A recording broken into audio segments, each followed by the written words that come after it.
Hey, everybody, and welcome back to the world of sports brawl. We are going to be taking on a nice semifinal match. Who is going to be playing Sean Wasserkrug in the finals? We're about to find out. I am your host for the evening, Caleb Coho, joined by these two fellas on my side. So I got Joe Harrison and Ryan Payne. Joe, how you doing? I am doing well. How are you guys doing? I'm excited for this match. We have two great competitors. Cody is a great debater. Alec is a great debater. So I'm just excited to see what happens right here. Absolutely. Ryan, how are you? I almost had it right that time. Ryan, how you doing? I'm doing fantastic. I mean, I avoided sports all day just so I can get into the true sport, which is debating, and I'm looking forward to this semifinal match. Cool. All right, we'll go down to our competitors. I'll start with Alec Miller. Alec, how you doing, and how do you feel about debating tonight in this semifinal? Doing good. Excited to get this debate on. When we got sent the questions, I was like, these are some pretty exciting questions. So ready to battle against one of the best debaters in this league. So I'm ready to do it. Absolutely. Going over to the other competitor tonight, you might have heard of him. He has a lot of titles. His name's Cody Newberry. Cody, how you doing, and are you ready to play? I'm always ready to play, but I'm getting more and more nervous as each match goes because I'm building a reputation that I don't like to have because everybody wants to see me fall. But tonight I hope it's not. I like my answers. I don't like Alec's answers, and I'll tell you why when we start debating. So, yeah. All right, absolutely. Well, how this works, we have 4 prep rounds and a speed round tiebreaker should we need to get there. So what we have for rounds, you have 90 seconds for your opening, 5 minutes reform, and 1 minute closings. We'll get all into that jazz, and we will get right into the match with your first question, which is in the category of MLB. With the season winding down, what team has the best chance to win the World Series? We'll go ahead. Cody, you can start 90 seconds for your opening when you start talking. I'm not going to use 90 seconds. I'm going to use probably 30. It's going to be the Los Angeles Dodgers. Again, I am not a Dodgers fan. I'm a Red Sox fan. We will not be in the postseason, but I'm going with the team that has made it twice in a row. Twice in a row. They are projected to go there for the 3rd straight time, and this time I believe Dave Roberts will not shit the bed. I believe they have the better team this year overall between pitching, hitting, young talent, speed all over the place, and it is clear as day that the Dodgers will take home the championship that they couldn't do the last 2 years. All right. Succinct and very brief. We'll go over to Alec. 90 seconds for your opening when you start talking. I'm going to be picking the Houston Astros. As you can see here, I am an Astros fan. And, I think we have the Astros have the best team all around. They have the one of the best starting lineups. They have one of the best batting orders. The lineups. You have one of the best rotations, pitching rotations in the MLB. You have the youth, and you have the experience of being there before and actually beating the team that they will most likely be going against in the World Series. So I'm going with the Houston Astros. All right.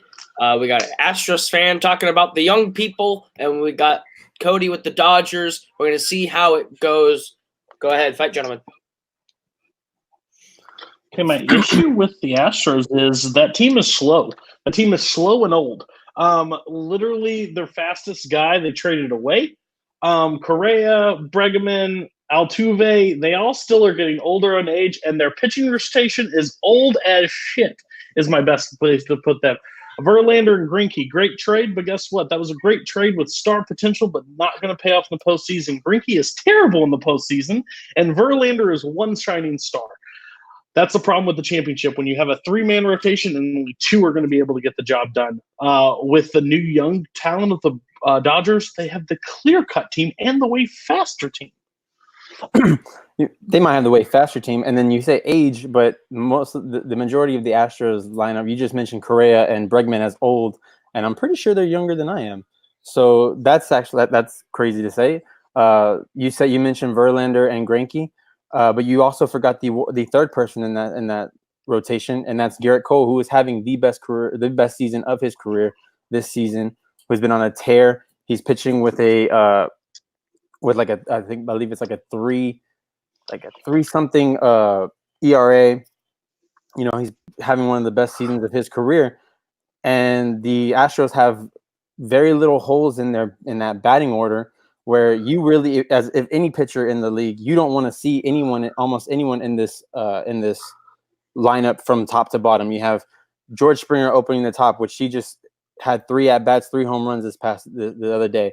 You have at the very bottom, it's ending with like Yuli. You have Yuli, who's having one of his best seasons of his career. And then you have the Chirinos, who's having a pretty decent season this year. And then, of course, you have probably the rookie of the year with Yordan Alvarez. Okay, you're missing the key problem with this entire thing. You're saying best season. Correct. Best season, I'll give it to the Astros. This is called making it to the World Series. And the best team to chance to win the World Series is going to be the Dodgers, because who do the Dodgers have to go against? Possibly the Braves. And after that, do you have anybody else? You have the hardest road to even try to get there. You have to beat the Yankees, the A's, the Rays. The list goes on. The Indians, the Twins, teams that you have struggled throughout the regular season playing, and now you have to play them in the postseason in a series format. Plus, you're not talking about it. Minute Maid Park is a hitter's ballpark if I've ever seen it, and you're going against the Dodgers bat that all hit to left field. And that porch will be exposed, and they will show that that's a bad place to play for the Astros in the World Series. Sorry. Yes, we have to play against these tough competitors, these tough teams in the AL, and then you have this. The Dodgers have this easy road to the World Series. They'll be rested. They'll be rested. Great. They'll also have a little bit of rust on them where they haven't been. They wouldn't have been tested. They wouldn't have had it, that team that really took them to the brink. And if they did, we'll see how it goes. Whereas we have to go through the Yankees, who, when we play the Yankees, we play the Yankees hard as hell. When we play the A's, we play them hard as hell. We'll see what the Rays can do. They haven't. That team hasn't been in the postseason in years. We'll see what the Twins can do. They haven't been in the postseason in a few years. So we have the experience over the majority of the teams in the AL. And then when we play against teams like the Yankees and like the A's who we play multiple times a year, so we have a pretty decent like scouting report on those guys. And then with the Yankees, it's going to be. I'll admit it's going to be a crazy series that we're going to end up the Astros will end up winning because they have the pitchers that can take out that crazy lineup that they have as well. And then my problem is what you're saying is, yes, when I said old, I'm not saying like age-wise. Listen, Correa's missed time with back. Altuve missed last postseason hardly with a knee injury. Bregman's had knee injuries. Your guys are breaking down because guess what? AJ Hitch throws them too hard. He pushes them too hard and doesn't give them enough rest time, and that's literally what's going to be the Achilles heel to the Astros this year. Plus Verlander, plus Garrett Cole that is not battle-tested in the postseason. He proved it last year when he screwed up in the postseason against the Red Sox. And then you've got the biggest problem, Greinke, that throws a 68-mile curveball that Bellinger is going to literally leave the stadium with. My problem is you're saying that, yes, you guys are going to be tested, but at the end of the day, baseball's a long season. You already have 162 games. You are already beaten down, and now you have to play games against the Yankees, A's, whoever it is, and then you play the Dodgers. The Dodgers are going to be rested, ready to go. We just had a minute. Or is it over? Okay. So, yeah, I'm thinking the Dodgers are clear win. So that is time, and we'll get into closings, starting with Alec. Time begins when you start talking.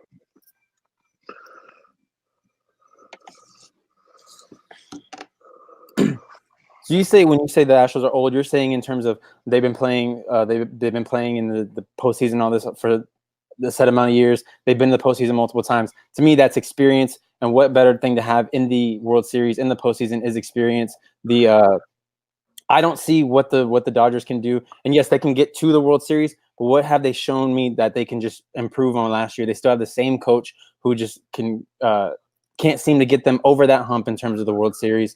And when it comes to the hitters, all the Astros hitters will be ready. I believe that Garrett Cole learned from his mistakes last year and just got better and better and shown that through this course of the season. So yes, the season it's a long season, but the postseason counts as a season, and the Astros have had their heads fixated on this World Series, so that is why they will be coming up. All right, and Cody, your closing time begins when you start talking.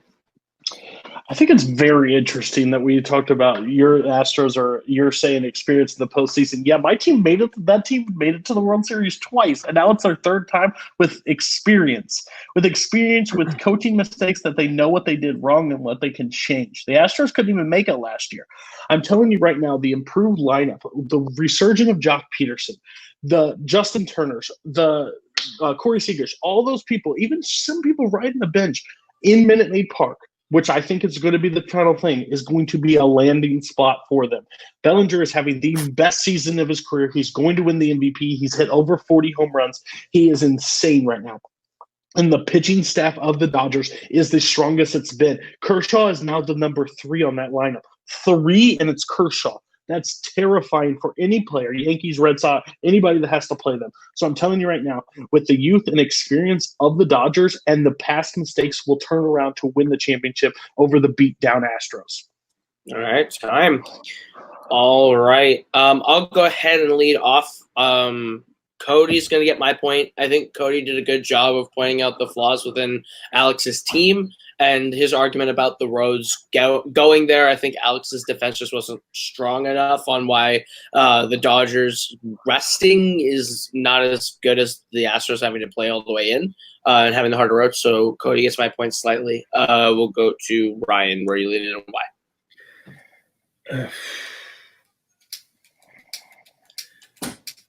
They were a little bit even during the debate with some good back and forth. So, I mean, I thought Alex did a great deflect on Cody's jab to, like, the age of his team by talking about how they're battle tested and how they have players who have strengthened their batting. But unfortunately, it just wasn't strong enough because Cody he took more shots that slipped through Alex's defense. So my point will go to Cody. All right. So with that, Cody gets the first point. We move on to the second question, which is in the NBA. It was who will win this year's NBA MVP award. Alec, you will go first on this one. 90 seconds when you start talking. My choice for who will be winning the NBA MVP this year is probably the player that in the past 4 or 5 years has either been in the running or should have won the MVP, and that is the Houston Rockets shooting guard, James Harden. Year after year, he's just proven that his offensive skills have been way too much for the rest of the league, and that is why I believe that he will be winning the MVP this year. All right, short and sweet. We'll go over to Cody for your opening. Time begins when you start talking. Well, gentlemen of the jury, there's a player. His name is Kawhi Leonard. He literally told the city of Toronto, hey, don't worry, I got this. Put them all on his back and carried him to a championship. Yes, that means Toronto won a championship, and it's all thanks to Kawhi Leonard. Kawhi Leonard's in a new place with a guy that he can actually pass the ball with and play basketball instead of play my ball. It's Kawhi Leonard's to lose by far. He's got the best overall team with him. A bunch of players that want to just play. So pass to the open guy. He has the old Spurs mentality of pass and create shots, which is what you want in the most valuable player. You want somebody to create things. And I will tell you why James Harden is a terrible pick in a second. All right. 5 minutes. Have at it, guys. I'll let Alec go. So you chose Kawhi Leonard, which is, he's one of the best players in the league. However, that doesn't always transfer to the MVP. The MVP is based off of what you just said, my ball. It's all about what you do with that basketball. And probably one of the best ISO scorers in this league right now is James Harden.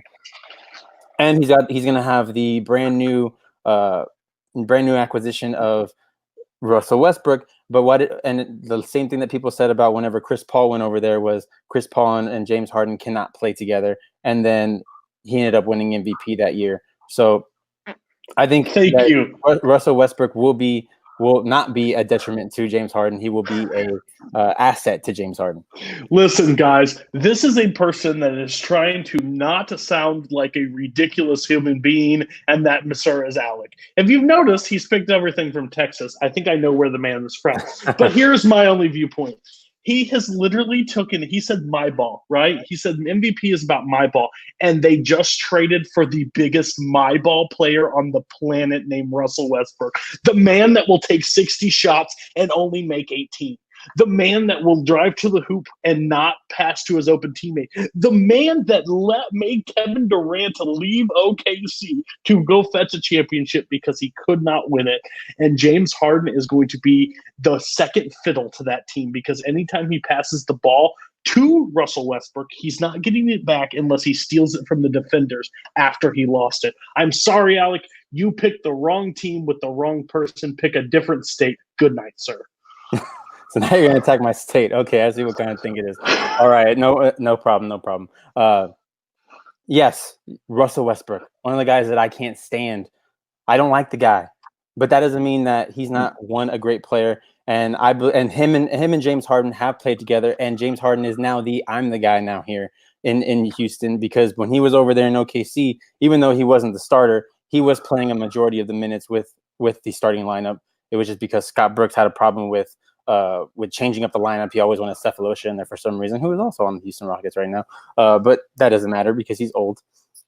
With Kawhi Leonard had a chance to win the MVP with my ball this year.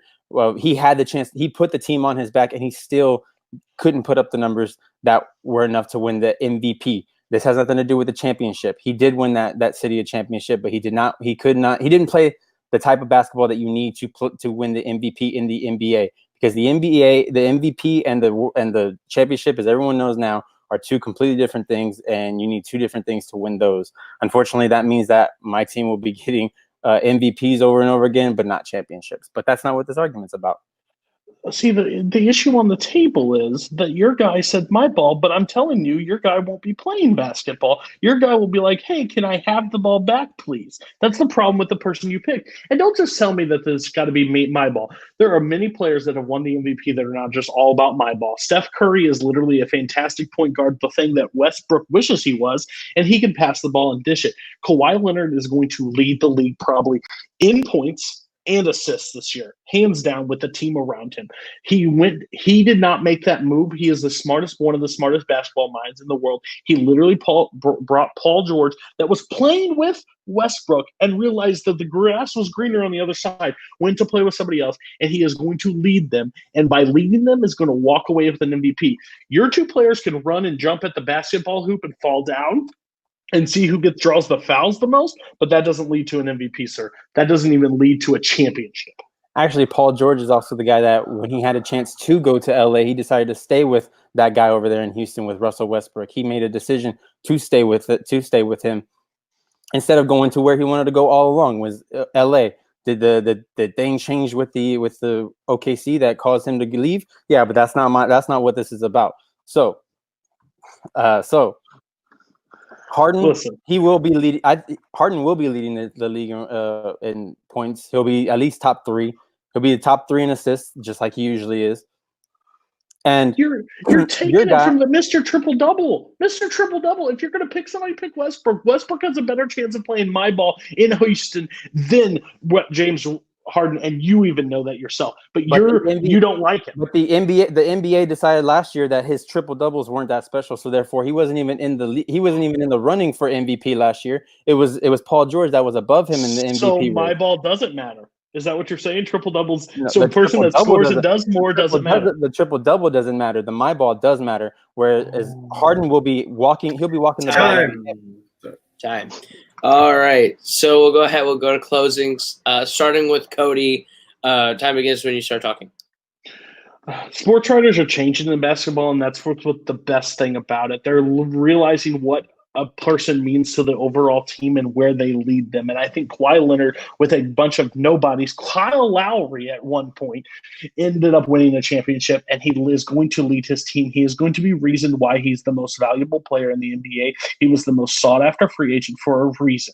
He has the best He has the second best IQ in the game besides LeBron James, but LeBron James is broke down.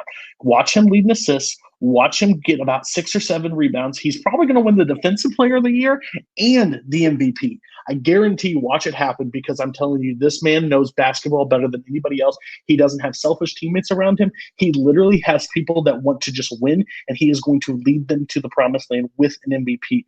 He will lead the league in points, and the problem with Alex Player is he is playing with somebody that is not going to share the ball with him. They're both winning MVPs, and it's only going to go to one of them, and it's probably Russell Westbrook because the man doesn't care about anybody but himself. James Harden will only time. All right. Alec, time begins when you start talking for your closing. Kawhi Leonard may know basketball more than anybody else in the league, but James Harden knows scoring better than anybody in the league. And what we've learned through these past couple of years is that scoring wins you MVPs out nowadays. It happened with Russell Westbrook a few years ago, getting the triple doubles, becoming one of the top, getting the most triple doubles in a season. You have James Harden right after that, who had the best season of his career with leading the league in scoring and all that. And then last year, you had Giannis, who put his team on his back and took his team through by scoring, by becoming an unstoppable scorer in the paint, and then even improving his jump shot towards the end there. So those are your last 3 MVPs. Kawhi Leonard, he is a good scorer, but he doesn't take as many shots. He'll be passing a lot more to Paul George and to those young players, those young shooters over there in LA. Harden will be carrying the ball up forward, so Russell won't have the ball in his hands until the very end when Harden needs him to shoot or time. All right. Good round. We're gonna go to Joe first. Where are you leaning and why? I'm leaning towards Cody. I think what really happened was when Alex said that it was about my ball, but then he also said that the triple doubles from Russell Westbrook a little bit earlier seasons didn't matter. And then when he went to that as kind of a thing in his closing argument, it kind of his contradiction of himself kind of lost it for me. And then Cody was just able to bring up more about why Kawhi Leonard just is going to just be really good at assisting and scoring and everything you look for in an MVP player. So Cody's getting my point on this one. All right, Cody gets the first point. Ryan, where are you leaning and why? Alec really did have me in the debate, but then when he went back on Russell Westbrook about his triple doubles not mattering, that really did cripple him. And he did make a great recovery in closing. It's just, unfortunately, the my ball argument and the topic that got switched to Russell Westbrook, unfortunately, did hurt him in the total sum of his arguments. So Cody is going to get my point. So with that, Cody gets the second point, up 2-0 as we get into the third question. This is a must-win for Alec here to change the ties in the NFL. With the NFL season in full swing, what team besides the Chiefs has the best chance to take down the Patriots as the best team in the NFL? All right, Cody, you will be starting this time. Time begins when you start talking. I only wonder where Alec is going on this one, but I will start with mine. I will say the New Orleans Saints. New Orleans Saints, again, this was picked 2 weeks ago. I will say these answers are 2 weeks ago before Drew Brees got injured. But I'm telling you right now, after this past Sunday, I like my answer even more now. Teddy Bridgewater led this team in Seattle to win a game.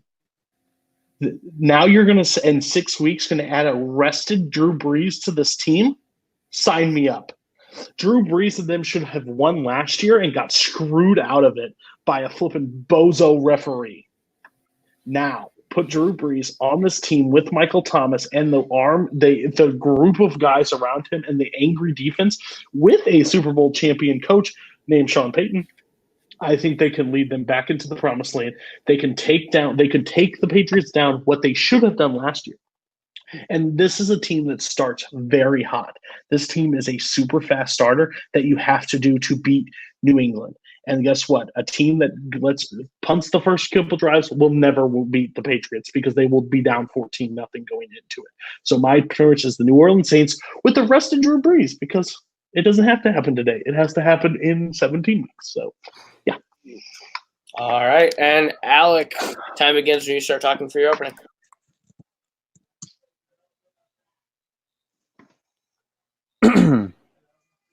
This was this is honestly a tough question because of the fact that I don't really see anyone beating the Patriots. The Patriots are fucking hard.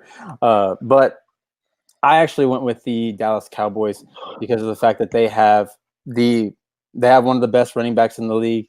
They have a young up and comer quarterback who's really starting to show his worth in the throwing game.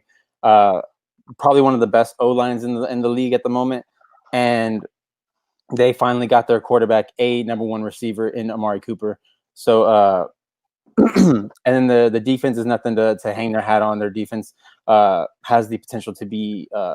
They've been one of the best in the past few years, and they're starting to really catch their rhythm again. So I think the Dallas Cowboys have the best chance to beat the Patriots. Besides, all right. So 5 minutes for open forum. Have at it. I've got a question for you, Alec. Have you ever heard of a player named Stephon Gilmore? Yeah. Yes, I have. Amari Cooper definitely does not want to hear about that man. I'm telling you right now, the quarterback from him would literally eat him out. My problem with your team is, if we were talking about a team that has potential to beat them in the next 3 years, you would have won because you told me a young quarterback, a good running back, a great wide receiver, an okay O-line. Well, guess what? That's all the Patriots have and more. But I have Alvin Kamara, which is the best running and catching back. And I'll take that over Ezekiel Elliott that can barely run against the Dolphins' defense, okay?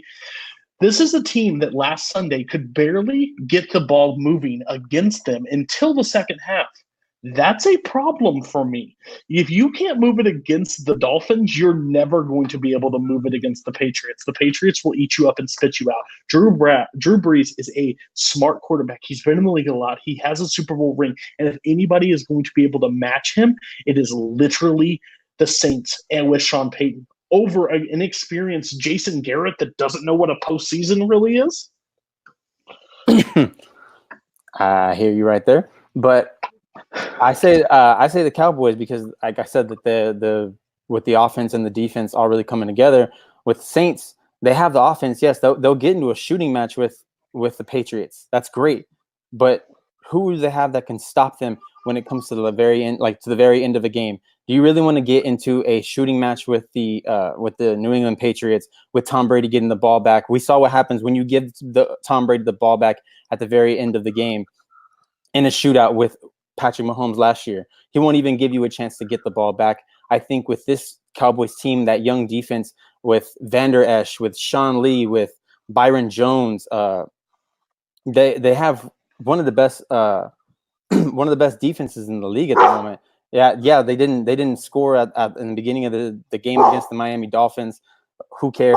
Because they also didn't let the Miami Dolphins score. And yes, it's the Miami Dolphins. Who cares? But they also weren't allowing the last two teams that they played to score, and they were able to score in the end. If they can hold out, if you can get to the quarterback, if you can stop Tom Brady, that's the thing. If you can really mess with Tom Brady's head and knock him down a few times, you will mess him up for the rest of the game. And I think with DeMarcus Lawrence, with Vander Esch, they have a possibility. They have a chance to stop Tom Brady and get into his head.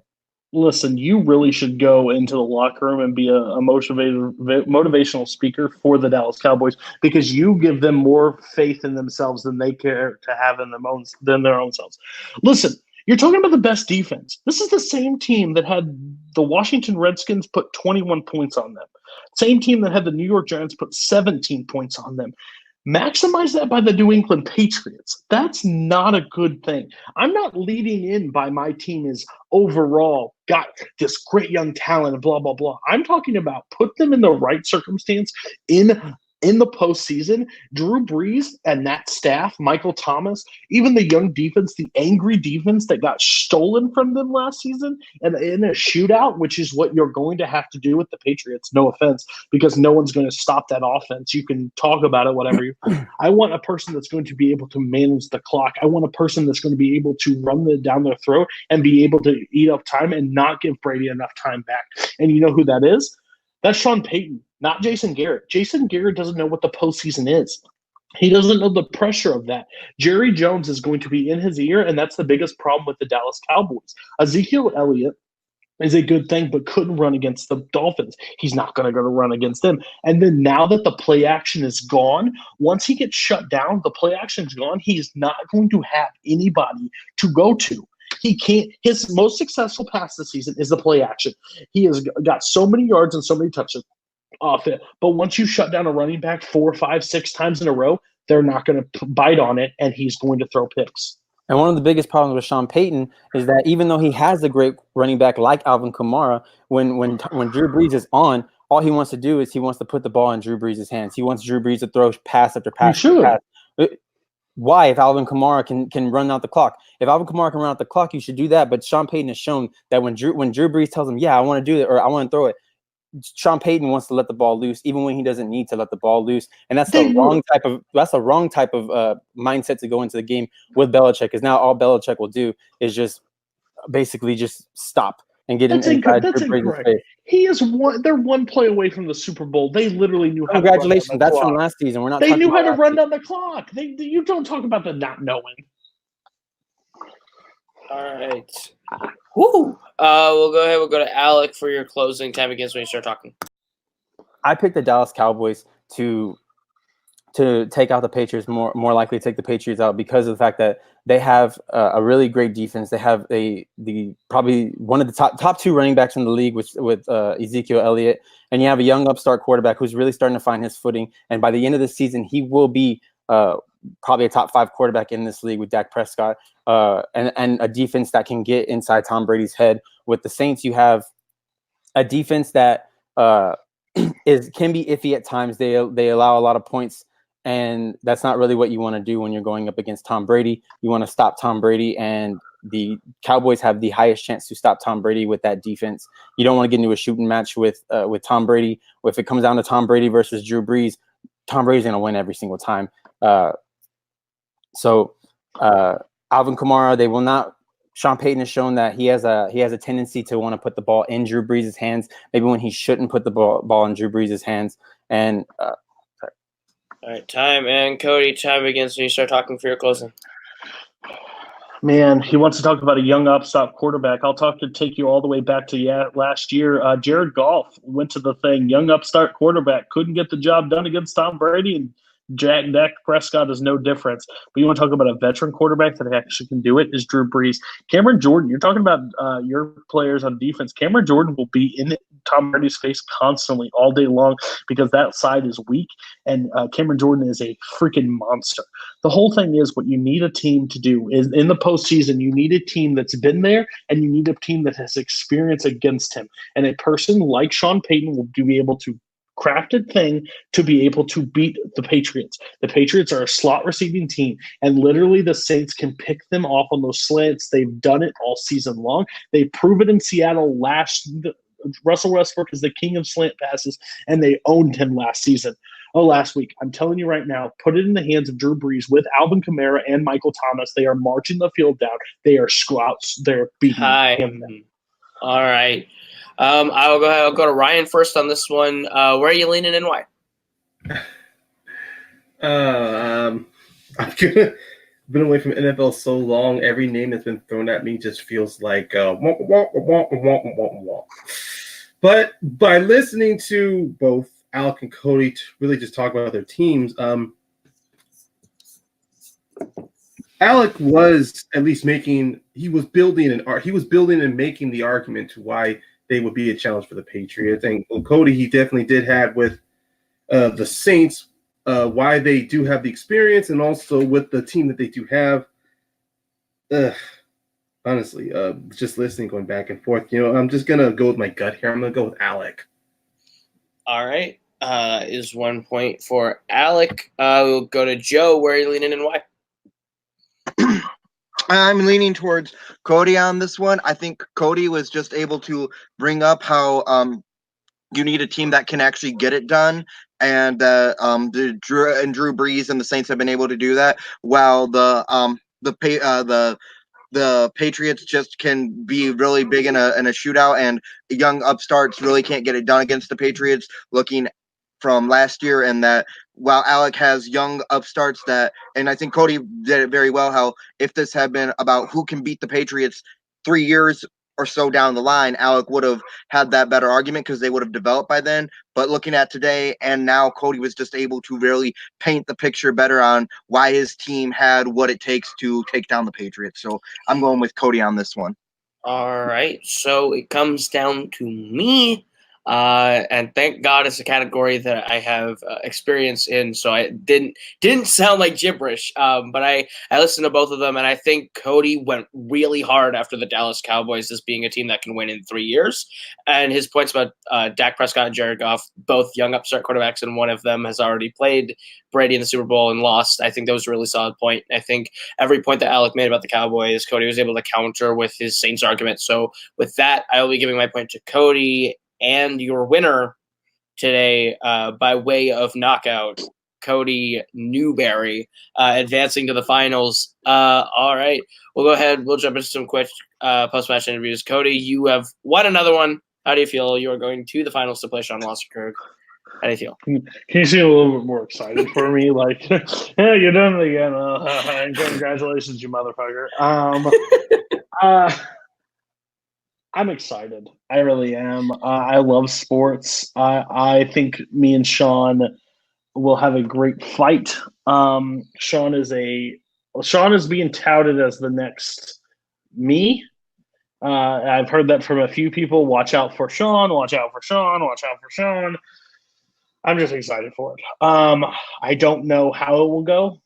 We will have to see. We'll have to see the questions. We'll have to see the answers, how much time we get to prep. But at the end of the day, I like my chances. And good luck, Sean, because you're going to need it.